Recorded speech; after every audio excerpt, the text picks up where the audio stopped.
তো ভগবান আসবেন, ভগবান আছেন, ভগবান সব দেখছেন। কেবল তোমার অর্জুনকে বললেন, অর্জুন আমি তোমাকে এত ভালোবাসি কেন জানো?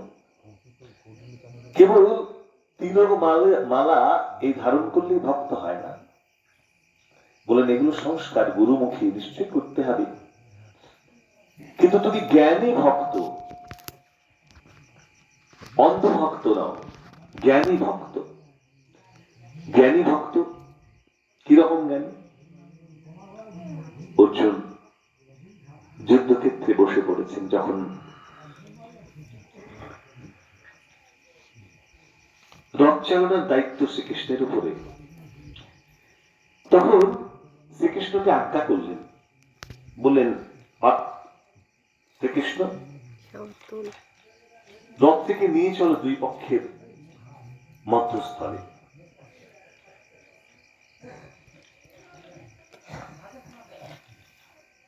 ভগবান শ্রীকৃষ্ণ কত নিজেকে সহজ করেছেন, ভক্তের রথ টানছেন, ভক্তের পদধূলি পদ সেবা করছেন সুদামা।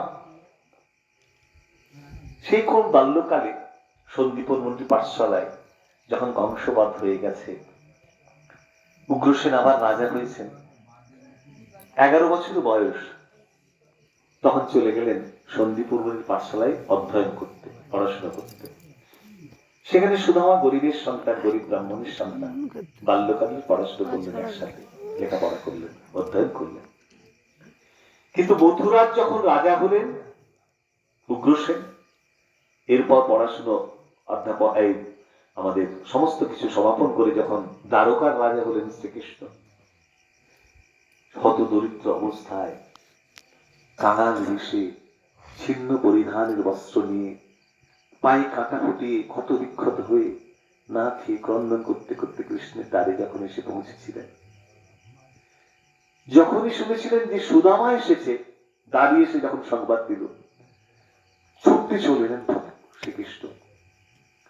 তিনি যে রাজা, দ্বারকার রাজা, তিনি যে ভগবান, তিনি যে সচ্চিদানন্দ ঘন সেই পরমেশ্বর, ঈশ্বর পরম কৃষ্ণ, সচ্চিদানন্দ বিগ্রহ, অনাদি রাদি গোবিন্দ সর্বকারণ কারণ, যিনি সর্বকারণের কারণ, যিনি সচ্চিত আনন্দ স্বরূপ, সেই ভগবান তার ভগবানত্ব বলে কেবল ভক্তির মনোবাঞ্ছা পূর্ণ করার জন্য, ভক্তের সেবা করার জন্য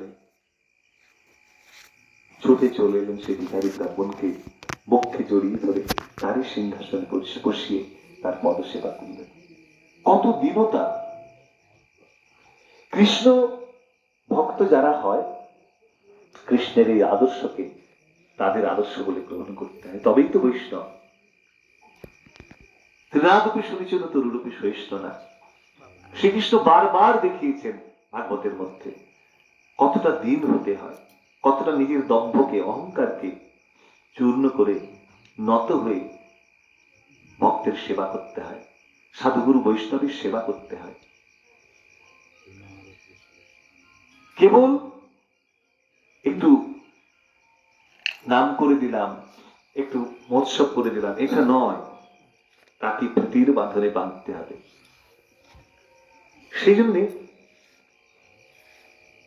ভগবান অর্জুনকে বললেন, অর্জুন তুমিও অনেকবার এসেছ, আমিও অনেকবার এসেছি, তুমি ভুলে গেছো আর আমি ভুলিনি। কেন ভুলিনি? তুমি ত্রিগুণাতীত হতে চাও যদি, তাহলে পত্রম পুষ্পম জলম তেয়ম নিয়ে বিভক্তা প্রয়চ্ছতি। অর্জুনকে বললেন ইনডাইরেক্টলি, যে তুমি আমিষ খাও বা আমিষ খাও না, এগুলো কোনো নিষেধ করেনি। বললেন যে আমি এগুলো ভালোবাসি অর্জুন, পত্র, পুষ্প, ফল, জল, নৈবেদ্য যে আমাকে ভক্তিবোধ দেয়, আমি সেগুলো আস্বাদন করি। সেই জন্য দিয়ে খেতে হবে। তো এবারে ভগবানকে কি দেবেন? ভগবান কি খেতে বললেন? ইনডাইরেক্ট, তিনি বলেননি যে এই মৎস্য, এই অমুক তুমুক। বাবার এই কথাটা ফোনে বলার চার্জ উদ্দেশ্য হচ্ছে হচ্ছে আমাদের ঘরে, বাবার ফোন চেষ্টা করতে হবে, ভগবানের প্রিয় হতে হবে। শ্রীকৃষ্ণ অর্জুনকে ইনডাইরেক্টলি বললেন, এগুলো আমি ভালোবাসি। তুমি যদি আমাকে ভালোবাসো, আমার ভক্ত হও, তাহলে আমি যেগুলো ভালোবাসি তুমি নিশ্চয়ই ভালোবাসবে। তাহলে কি হবে? তুমি আমি এক হয়ে যাব, তোমার আমার মধ্যে কোনো প্রভেদ থাকবে না। তিন গুণের, খাদ্যের যে গুণ, রাজসিক, তামসিক আর সাত্ত্বিক, এই গুণগুলো খাদ্যের মধ্যে থাকে। একটা জীব দেহের দেহাবশেষ খেলে সেই জীবগুলোর গুণ শরীরে প্রবেশ করে, সেগুলো ক্রিয়া করে। আমরা এই জন্যই তো এত দূরে পড়ে আছি। না হলে আমরাও বৃন্দাবনে গোপী হয়ে রাসের সঙ্গে, ভগবানের সঙ্গে ছিলাম। আজকে অনেক দূরে সরে এসেছি। আহার শুদ্ধি নাই। আহার শুদ্ধ সত্তা শুদ্ধি, সত্তা শুদ্ধ স্মৃতিলম্ভে, স্মৃতিলম্ভে মোক্ষ প্রদায়নে। অর্থাৎ তুমি আমি তখন একাকার। ওই জন্য কৃষ্ণ ভজন খুব কষ্টের, কারণ সেই ত্যাগ বৈরাগ্য আমাদের নাই। তাহলে উদ্ধার হবে না। হবে সদ্গুরুর কৃপা হলে, একটু মালা তিলকের গুণে গুরুদেবের কাছে প্রতিজ্ঞা করে সংকল্প করে থাক, কৃপাময় হে গুরুদেব, আমি চেষ্টা করব। শুদ্ধ আহারের ভীষণ ভীষণ ভীষণ গুণ। ভগবান তার দৃষ্টি দিয়ে জগৎকে কৃপা করেন, ভগবান তার হস্ত দিয়ে জগতের কাছে ভিক্ষা গ্রহণ করেন, প্রসাদ গ্রহণ করেন ভক্তের হাত দিয়ে। ভক্ত যদি শুদ্ধাচারী হয়।